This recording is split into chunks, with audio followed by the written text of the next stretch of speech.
위기의 때에 드리는 21일 기도회, 이제 오늘은 마지막 21일 차입니다. 하나님께서 그동안 인도해 주신 거 감사드리고 또 마지막 시간에도 동일하게 또 은혜로 인도해 주시리라고 믿습니다. 우리 같이 기도 드리고 이제 말씀을 같이 나누어 보겠습니다. 하나님 아버지, 참 어렵고 힘든 시기를 지나고 있는 요즘인데 하나님의 말씀이 또 우리를 견인해 주심에 감사를 드립니다. 하나님께서 이제 오늘 마지막 시간뿐만 아니라 이후에 우리 성도님들과 또 교회들마다 개입해 주시고 인도해 주셔서 이 풍랑 인연하여서 더 빨리 갑니다. 그렇게 노래로 끝맺을 수 있는 아름다운 열매로 인도하여 주시옵소서. 하나님께서 인도해 주심을 감사드리옵고 예수님 이름으로 기도드립니다. 아멘. 오늘은 느헤미야서 13장 30절 31절 말씀인데요, 우리 가정에서 예배드리시는 혹은 직장에서 예배드리시는 모든 분들 다 자리에서 다 일어나셔서 본문을 같이 봉독하도록 하겠습니다. 느헤미야 13장 30절 31절 두 구절입니다. 우리 합심해서 같이 읽도록 하겠습니다.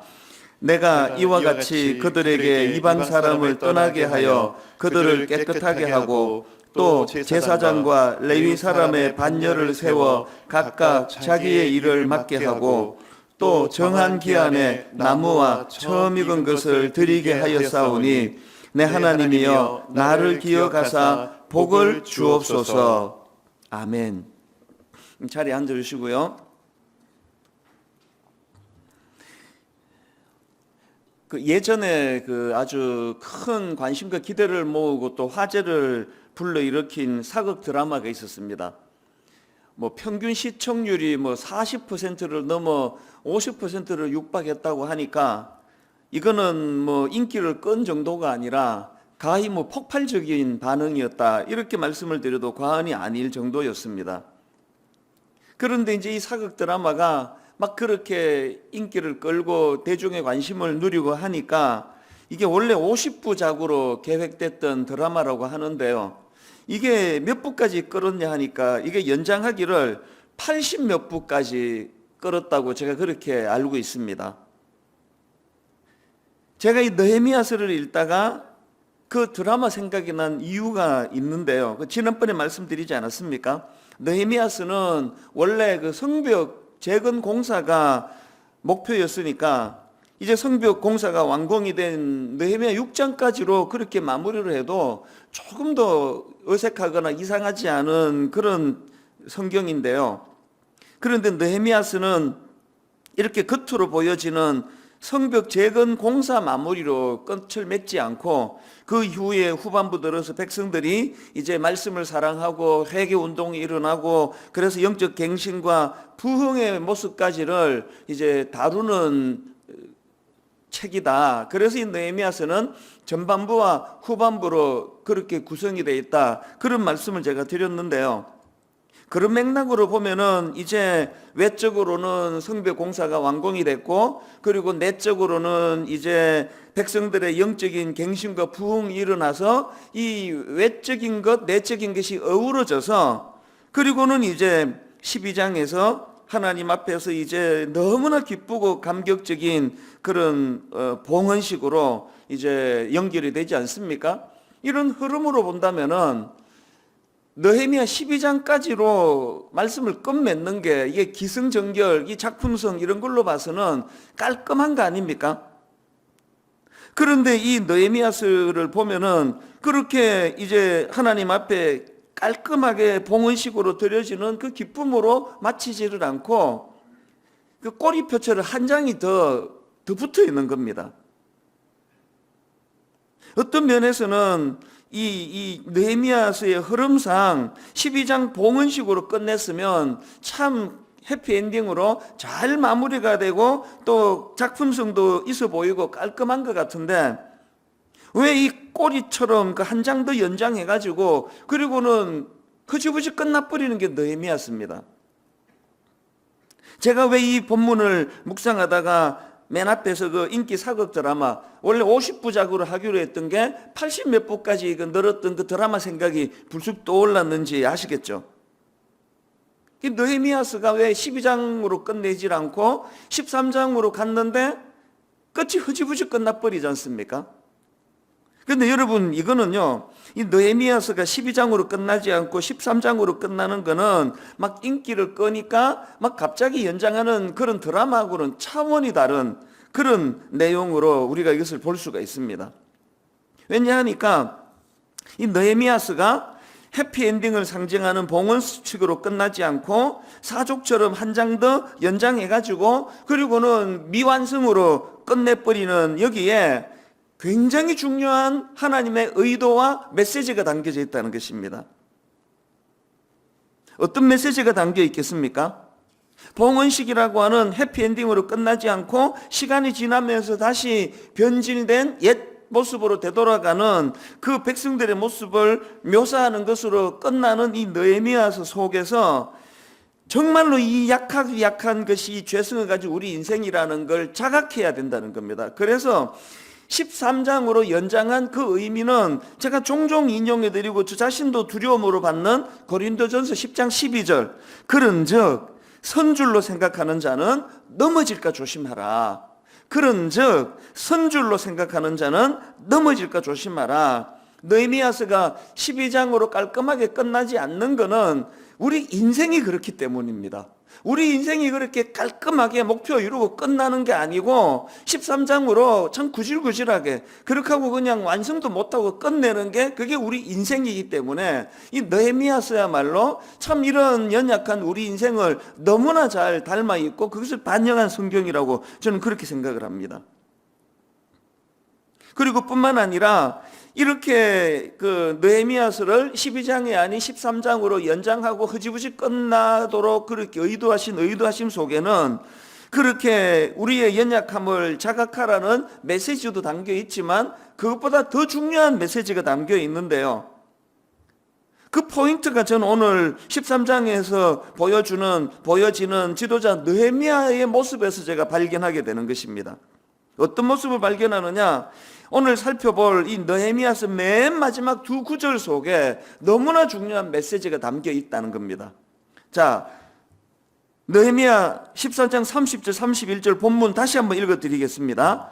내가 이와 같이 그들에게 이방 사람을 떠나게 하여 그들을 깨끗하게 하고 또 제사장과 레위 사람의 반열을 세워 각각 자기의 일을 맡게 하고 또 정한 기한에 나무와 처음 익은 것을 드리게 하여 싸우니 내 하나님이여 나를 기억하사 복을 주옵소서. 그 평이해 보이는 그 마무리 두 구절이지만 여기에 진짜 중요한 우리가 느헤미야에게서 배워야 될 아름다운 모습들이 담겨져 있는데요. 이걸 제가 두 가지로 정리를 해보았습니다. 이제 우리 느헤미야서를 21일간 살펴본 느헤미야서를 총 정리하는 차원에서 저는 오늘 이 느헤미야에게서 배워야 될 두 가지를 이제 나누고 싶은데요. 첫째가 뭐냐?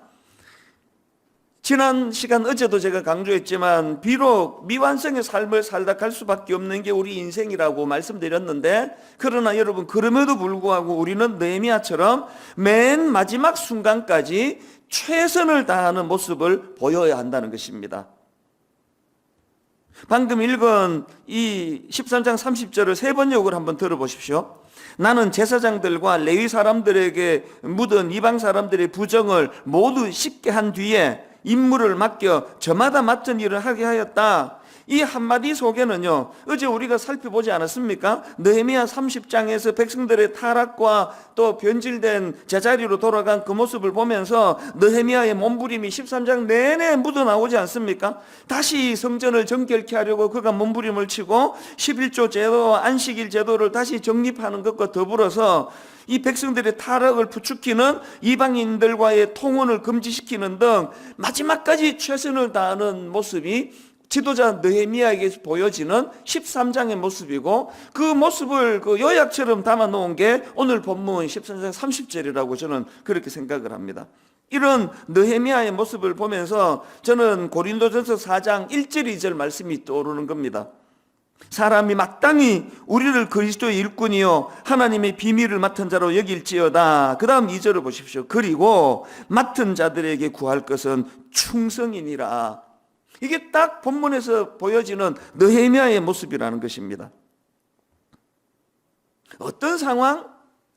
어떻게 자기를 낙심으로 이끄는 그 백성들의 모습이든지 낙심하지 아니하고 그 상황에서 끝까지 최선을 다하는 모습. 제가 어느 글에 보니까요, 그 영국의 위대한 설교가가 있지 않습니까? 스펄전 목사님이라고. 이 스펄전 목사님의 이 설교가 그 당대의 그 부흥을 이끈 건 말할 것도 없고, 오늘날 저희 설교자들에게도 여전히 엄청난 영향을 미치는 분이 이 스펄전 목사님이거든요. 근데 들어보니까 이 위대한 설교가 스펄전 목사님이 16살 때, 청소년 시기인 16살 때 어느 작은 교회 집회에서 말씀을 듣고 큰 변화를 일으켰다는 겁니다. 그 작은 교회에서 집회가 열려지던 그날 일기가 너무 좋지 않아 가지고 집회가 거의 취소가 돼야 되는 그런 상황이었다고 합니다. 폭풍우가 몰아치고 날씨가 너무 안 좋으니까요, 그날 집회에 17명 참석한 겁니다.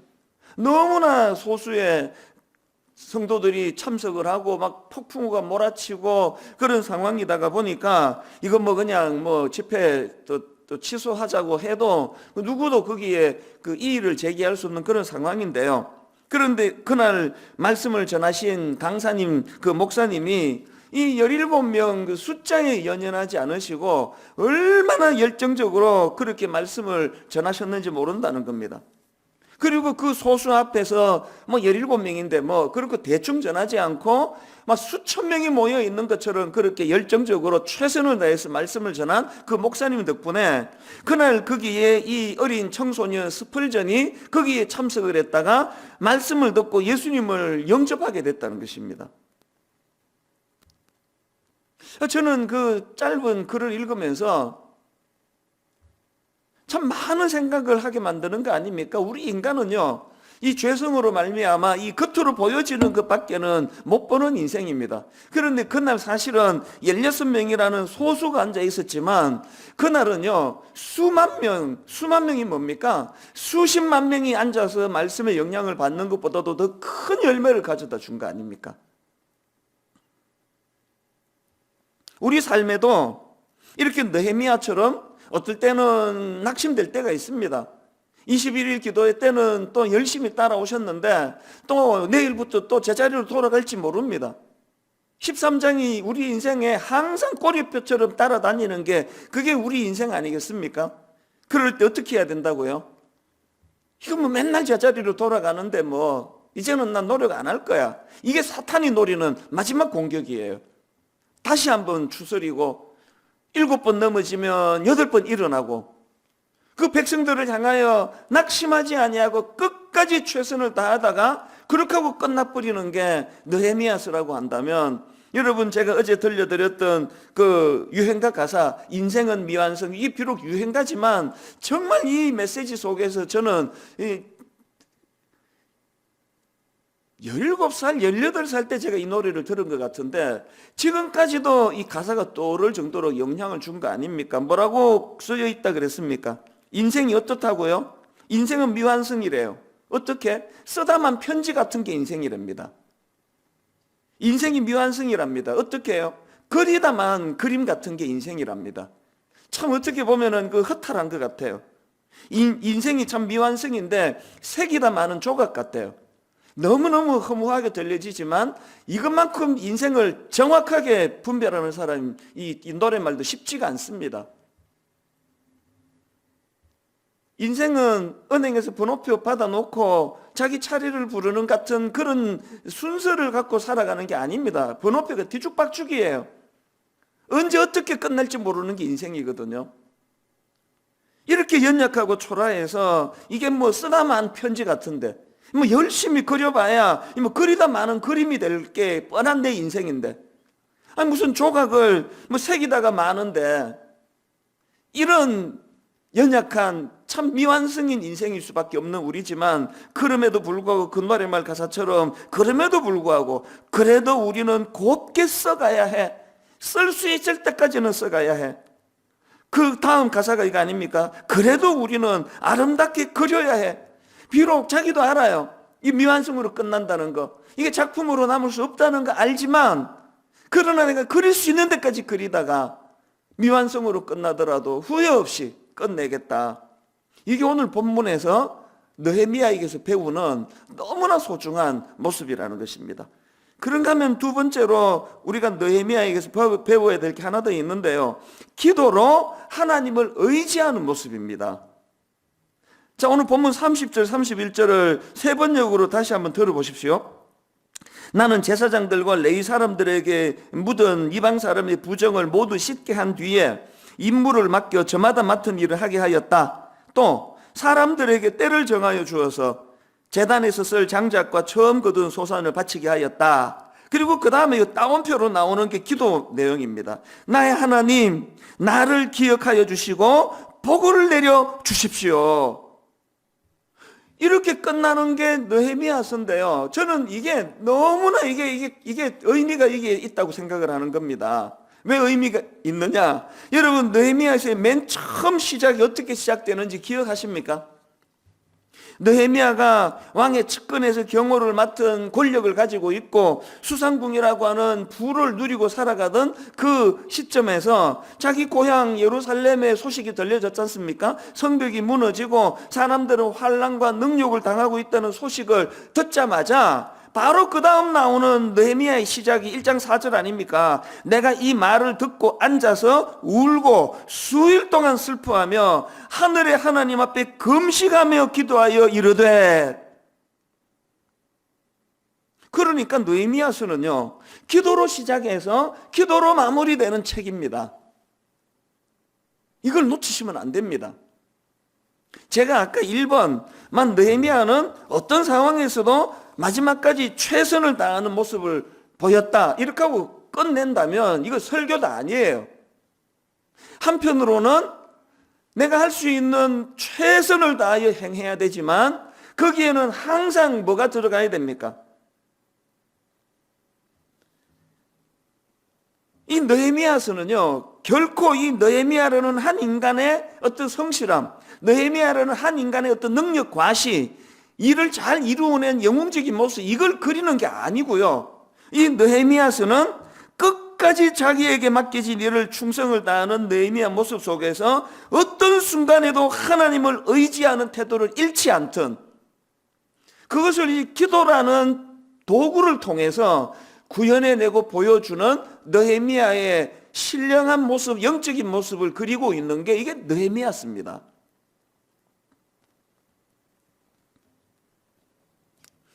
우리가 하나님께 기도하지 않는다는 것은 느헤미야가 보여준 반쪽짜리 진리에 취해 살고 있다는 뜻이에요. 그런 걸 굉장히 자기 의지를 자랑하고 긍지를 느끼고 이렇게 사는 크리스찬들이 있다면 그건 무늬만 크리스찬입니다.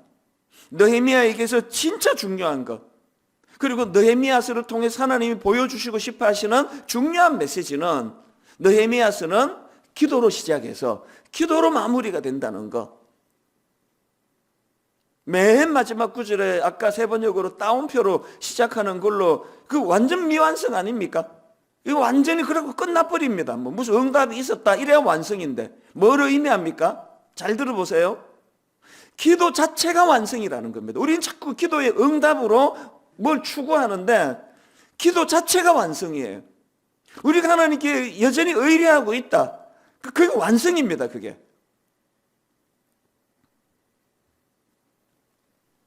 이 땅에 오신 예수 그리스도께서 보여주신 가장 중요한 모범이 전 이거라고 생각하거든요.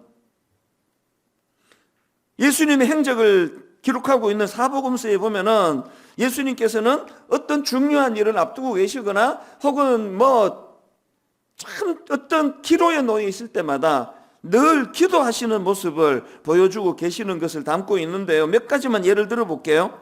자, 마태복음 4장 1절 2절입니다. 그때에 예수께서 성령에게 이끌려 마귀에게 시험을 받으러 광야로 가사 40일을 밤낮으로 금식하신 후에 줄이신지라. 지금 우리가 마가복음 살펴보고 있지만 이거는 지금 공생애를 앞둔 마지막 시점이라고 다 알고 계시지 않습니까?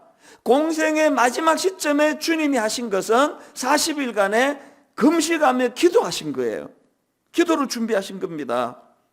그런가 하면 누가복음 6장 12절 13절 이때에 예수께서 기도하시러 산으로 가사 밤이 새도록 하나님께 기도하시고, 그 다음 보세요. 밝음에 그 제자들을 부르사 그 중에서 12를 택하여 사도라 칭하셨으니, 예수님이 뭐 우연히 어디를 지나가다가 얘 쓸만하네, 이 불러야 돼, 이거 아니에요. 그 전날 밤이 새도록 기도로 준비하신 거예요. 밤이 새도록 기도로 준비하시고 밝음에 그 제자들을 부르셨다. 뭐를 의미합니까? 너무나 중요한 것이 이 12제자, 그들과 함께 동력해야 되기 때문에 긴 시간을 밤이 새도록 기도로 준비하셨다. 또 죽은 나사로를 살리기 전에도 하신 게 기도입니다. 요한복음 11장 41절. 돌을 옮겨 놓으니 예수께서 눈을 들어 우러러 보시고 이르시되 아버지여, 내 말을 들으신 것을 감사하나이다. 예수님은 죽은 나사로를 살리시는 그 하나님의 아들로서의 놀라운 역사를, 능력을, 기적을 베푸시기 전에 기도하신 거 아닙니까?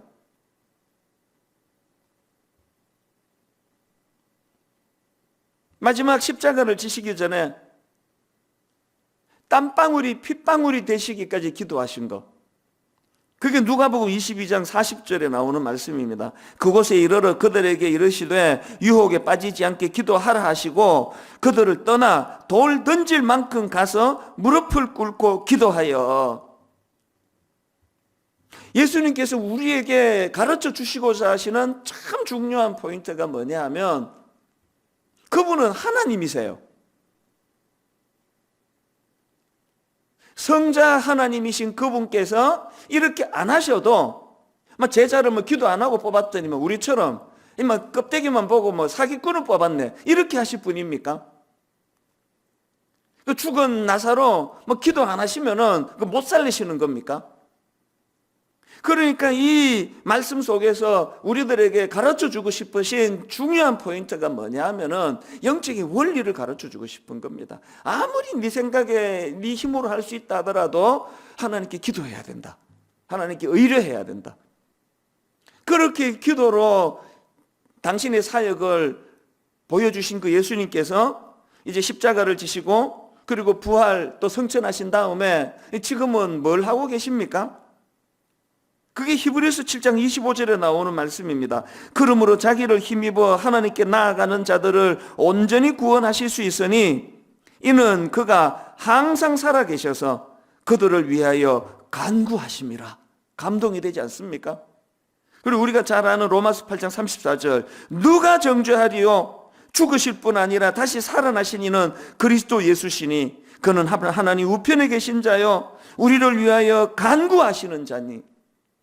우리가 편의상 그냥 중보기도 그렇게 말하지만 우리는 그렇게 표현하면 안 되는 거예요. 사실은 진정한 중보기도 드릴 수 있는 분은 예수 그리스도 한 분밖에 없습니다. 우리는 중보자적인 기도를 드리는 거예요.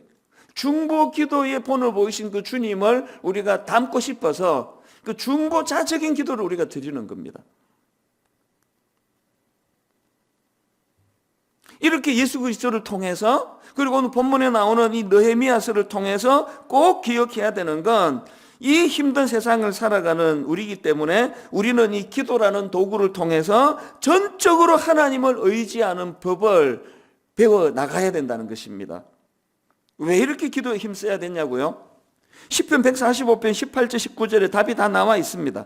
여호와께서는 자기에게 간구하는 모든 자, 곧 진실하게 간구하는 모든 자에게 가까이 하시는도다. 그는 자기를 경외하는 자들의 소원을 이루시며 또 그들의 부르짖음을 들으사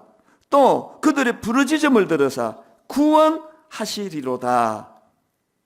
여러분, 이제 21일 기도회는 오늘로서 마무리가 되지만 우리들의 기도 생활이 마무리되면 안 되는 거 아시죠? 이제 오늘부터 다시 수요 예배 자리로 가셔서 하나님을 의지하는, 그래서 기도로서 예배를 드려야 되고요. 이제 다시 금요 기도회, 비록 가정에서 드리는 거지만, 직장에서 드리는 예배지만, 하나님 금요 기도를 통하여 내가 기도를 체득해 나가고 또 훈련하고 몸에 익숙한 도구로 기도가 자리 잡을 수 있도록 하나님 앞으로 나아가셔야 되고요. 그리고 이제 계속 새벽 시간에 또 오전 10시, 오후 8시 함께 이 새벽 기도회가 계속 이루어지기를 바랍니다. 사실 저는 약간 갈등을 했습니다.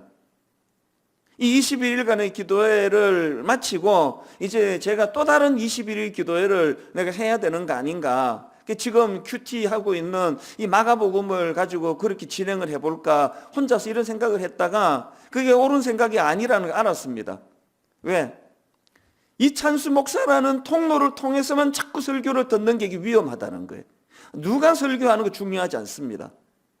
이제 우리 젊은 교역자들이 참 열정을 가지고 그렇게 말씀을 새벽에 수요 예배에 철학 기도에 그렇게 전해 나갈 텐데요. 누가 전하느냐에다가 초점을 두지 않고 그들이 전하는 말씀을 통해서 기도로 나아가는 통로로 그렇게 이 코로나 바이러스라는 가슴 아픈 현실 앞에서 기도라는 도구를 통해 느헤미야처럼 그렇게 주님 앞으로 은혜를 구하며 능력을 구하며 나아가게 되시기를 바랍니다.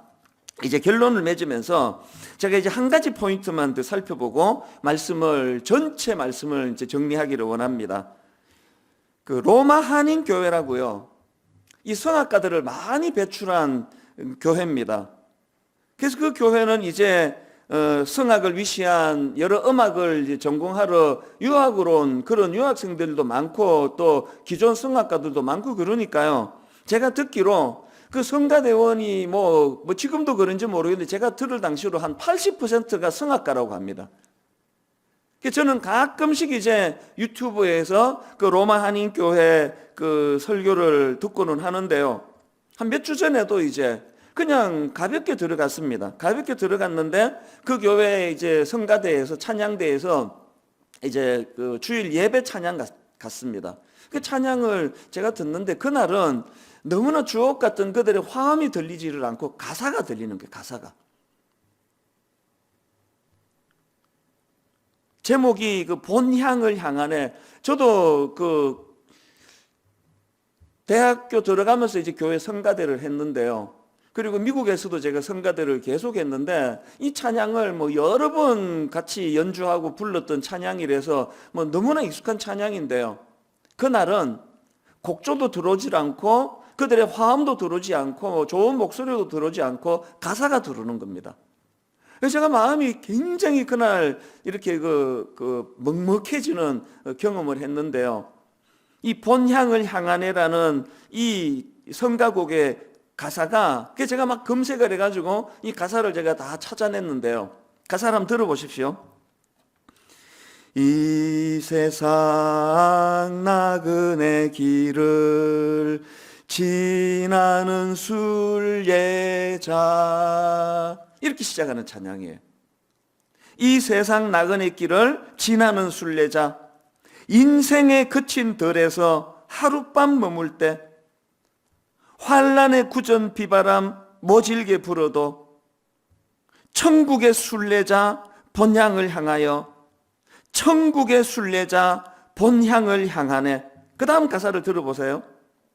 이 세상 지나는 동안 괴로움이 심하나 그 괴로움 인하여 천국이 보이고 이 세상 지나는 동안 괴로움이 심히 심하나 늘 항상 못 부르나 은혜로 이끄시네.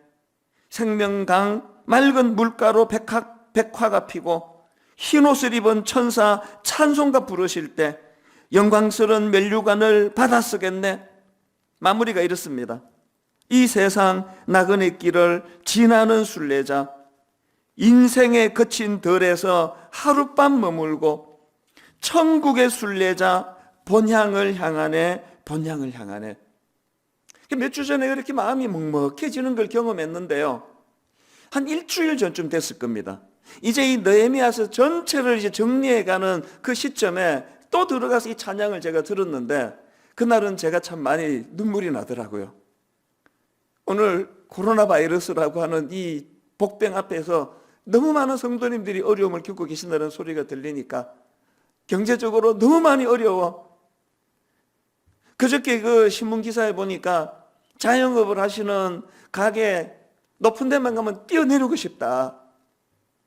그러면서 손님이 하나도 없는 그 텅 빈 조그마한 식당을 사진으로 보여주는데 이 찬양 가사가 바로 그런 그 현실을 너무나 그날 제 마음에 그 울림으로 다가왔기 때문에 이 가사 하나하나가 딱 우리 성도들이 이 나그네 길 겪어가는 모습이라 생각하니까 이렇게 눈물이 나더라고요.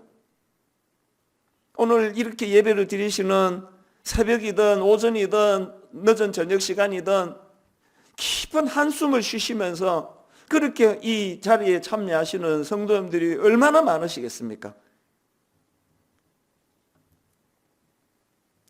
그날 제가 그렇게 마음이 그 눈물이 나왔던 거는요, 이 찬양의 이 가사 부분 때문이에요.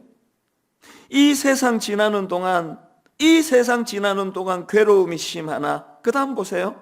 그 괴로움 인하여 천국이 보이고, 그 괴로움 인하여 천국이 보이고, 이 세상 지나는 동안 괴로움이 심히 심하나 늘 항상 못 부르나 은혜로 이끄시네.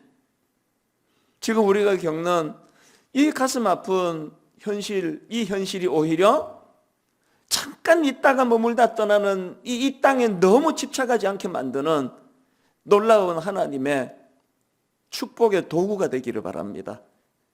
이 세상 지나는 동안 괴로움이 심하나, 이 세상 지나는 동안 괴로움이 심하나 그 괴로움 인하여 천국 보이고, 그 괴로움 인하여 천국 보이고, 이 세상 지나는 동안 괴로움이 심히 심하나 늘 항상 못 부르나 은혜로 이끄시네. 저는 제가 눈물로 은혜를 받았던 이 찬양을 함께 듣는 것으로 21일 기도회 전부를 마무리하기 원하는데요, 로마 한인교회에 들어가서 우리 교역자가 이렇게 해도 되겠느냐고 기꺼이 그렇게 허락을 해주셔서 너무 감사를 드리고요.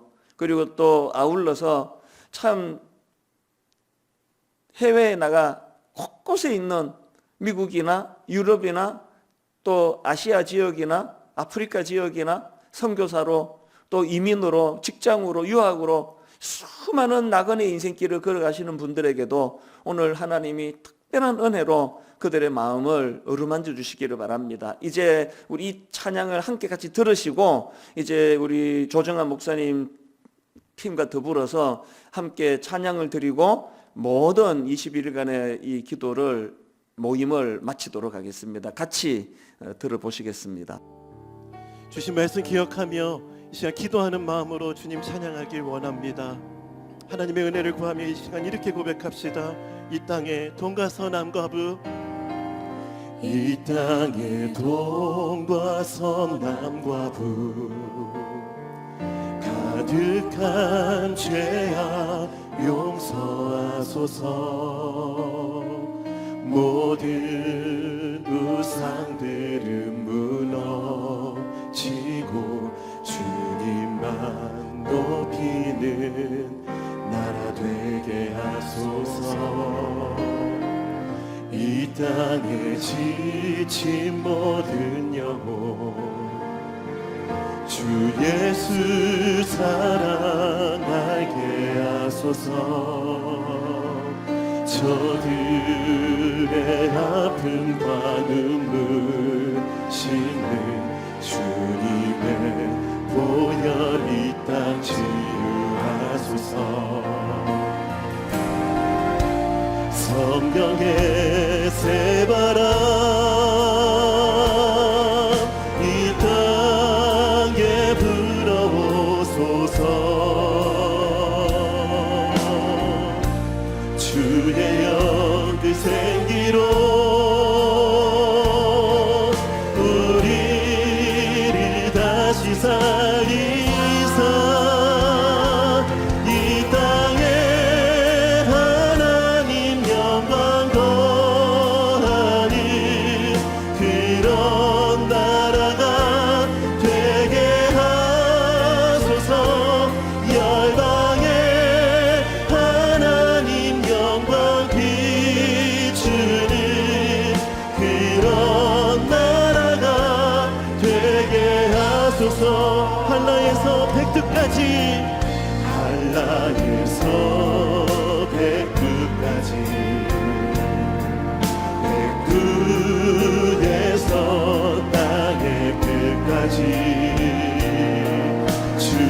주님 오실 길을 예비하며 주님만 섬기는 나라 되게 하소서.